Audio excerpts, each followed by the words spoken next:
मध्य प्रदेश में मंत्रिमंडल विस्तार को लेकर क्या वाकई रायता फैल गया है? क्योंकि पिछले 48 घंटे में सत्ता और संगठन तय नहीं कर पा रहे हैं कि मंत्रिमंडल में लोधी समाज से किसे शपथ दिलाई जाए।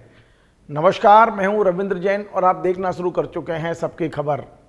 मध्य प्रदेश में मंत्रिमंडल विस्तार होना तय माना जा रहा है, लेकिन इसकी खबर जैसे ही मीडिया में आई उसके बाद भारतीय जनता पार्टी के 1 दर्जन विधायक सक्रिय हो गए हैं और वो ऐसे सक्रिय हुए हैं करो या मरो, या मंत्री बनाओ या फिर लगभग विद्रोह जैसी स्थिति पार्टी के अंदर दिखाई दे रही है।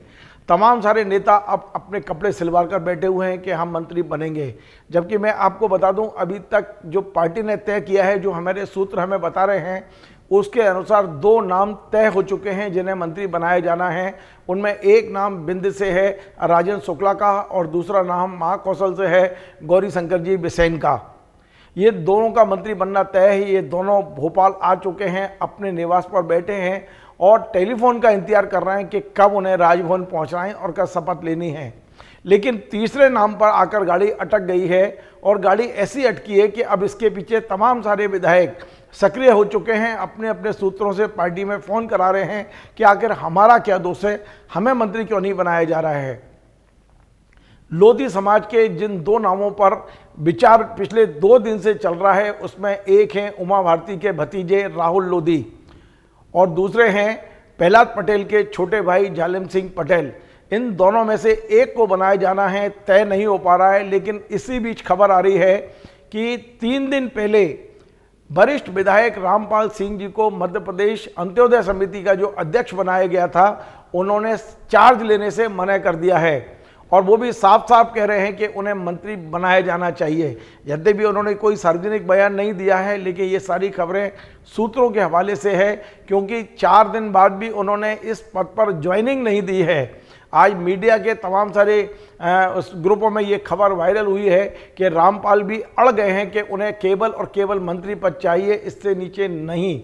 यानी कि ऐसा लगता है कि अब धीरे धीरे भारतीय जनता पार्टी में रायता फैलता चला जा रहा है। इसके अलावा जहाँ जहाँ से हमें खबरें मिल रही हैं वो मैं बताने की कोशिश करता हूँ कि जबलपुर से अजय बिश्नोई, उन्हें पता है कि अब शायद ही उनको टिकट मिलेगा। उनकी उम्र को देखते हुए तो वो चाहते हैं कि उन्हें भी मंत्री बनाया जाना चाहिए। इसके अलावा इंदौर से महेंद्र हडिया और रमेश मेहंदौला के नाम चल रहे हैं कि वो भी चाहते हैं कि उन्हें मंत्री बनाया जाना चाहिए। अपने अपने नेताओं के जरिए ये दोनों सभी नेता प्रयास कर रहे हैं कि उन्हें मंत्रिमंडल में लिया जाना चाहिए। उज्जैन से पारस जैन का नाम चल रहा है, बिंद से केदार शुक्ला वो भी प्रयास कर रहे हैं। उन्हें भी उम्र को देखते हुए लगता नहीं है कि केदार शुक्ला को अब द्वारा टिकट मिलेगी। वे भी चाहते हैं कि इस बार उन्हें मंत्री बनाया जाना चाहिए। इसके अलावा सुलोचना रावत जो कांग्रेस से भारतीय जनता पार्टी में आई थी, जोबट से विधायक बनी थी, उन्हें कहा गया था कि जैसे ही चुनाव होंगे उसके बाद मंत्री बनाया जाएगा, लेकिन आज तक उन्हें शपथ नहीं कराई गई है।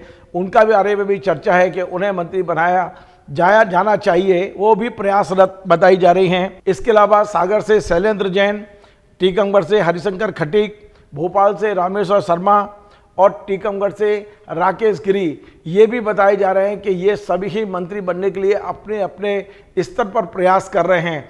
तो ऐसा लगता है कि मंत्रिमंडल विस्तार की खबरों के बीच में भारतीय जनता पार्टी में उठापटक कुछ ज़्यादा तेज हो गई है और निर्णय की स्थिति नहीं है। हमें ये बताया जा रहा है कि कल मुख्यमंत्री जी लौटेंगे, क्योंकि आज मुख्यमंत्री जी छिंदवाड़ा निकल गए हैं। रात्रि विश्राम शायद वो भोपाल से बाहर करेंगे, कल लौटेंगे और कल शाम को मध्य प्रदेश के राज्यपाल का कहीं भोपाल से बाहर जाने का कार्यक्रम है।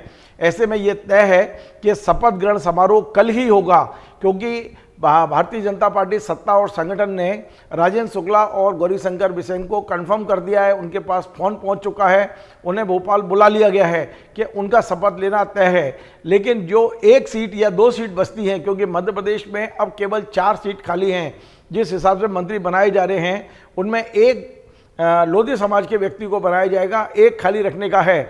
लेकिन देखना होगा कि अब क्या निर्णय होता है, क्या केवल लोधी समाज के व्यक्ति को लिया जाएगा कि किसी अन्य वर्ग को भी उपकृत किया जा सकता है। यदि आप क्षेत्र वाइज देखें तो मंत्रिमंडल में निश्चित तौर पर असंतुलन की स्थिति है, बहुत ज़बरदस्त है। मैं यदि क्षेत्रवाद की बात करूं मंत्रिमंडल में, तो महाकौशल से केवल एक मंत्री अभी है। यदि गौरीशंकर जी को बनाते हैं तो 2 मंत्री हो जाएंगे।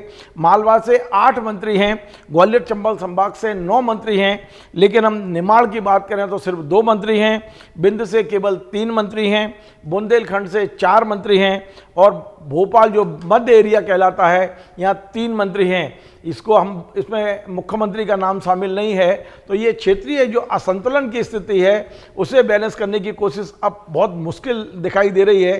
फिर भी शिवराज सिंह जी चौहान यदि इन मंत्रियों को अंदर ला पाते हैं, खासकर राजेंद्र शुक्ला और गौरीशंकर बिसेन को, तो ये भी एक संदेश जाएगा कि शिवराज सिंह जी चौहान, बेशक अमित शाह ने यहाँ कमान संभाल ली है लेकिन वो कमज़ोर नहीं हुए हैं, आज भी ताकतवर हैं। ये दोनों मंत्री कहीं ना कहीं शिवराज सिंह जी के बहुत नज़दीक हैं।